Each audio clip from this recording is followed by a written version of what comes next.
I wanted to take a moment and talk to you about why I've used World War II as such a strong metaphor throughout this book.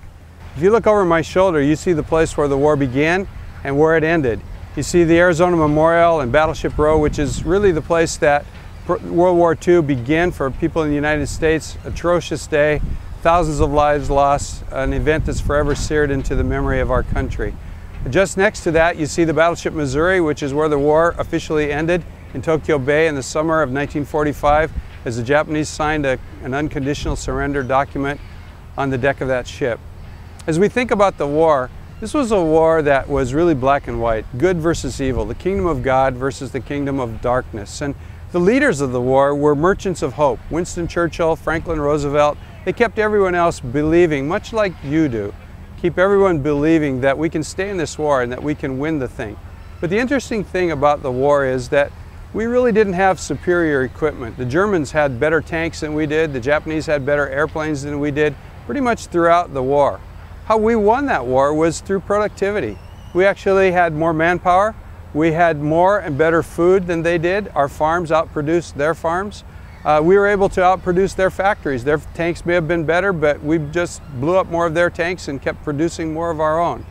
And as this productivity advantage began to catch up, the momentum of the war changed and eventually we won. And this is very much like what's going on in the world today, wherever the gospel is going forward and we're winning the battle. If you go into Asia, Africa, Latin America, the most dominant force there is Christianity. The thing that's growing faster than Islam in the rest of the world is the gospel of Jesus Christ. But it's growing through the rapid multiplication of churches. If you go to Nepal, where people are actively persecuted, some of my friends have been there in jail 25 times for their faith. You go to a place like that, it's church multiplication that's allowing us to win the battle. Churches like yours multiplying themselves. One of the things that we know about churches is that when they're brand new, they tend to evangelize better than when they've been around for a while, and that in itself is a good reason for us to multiply new churches.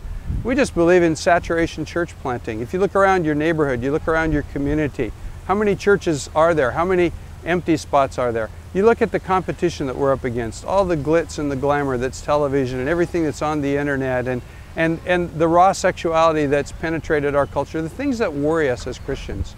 We know that it's love and tight relationships, people in organic friendships that change the world. And we can do that. We can do it by starting millions, and I said millions, of small churches. You know, it may be something that you do right down the road from your own church. It may be something you do with some people who are a little different than you do.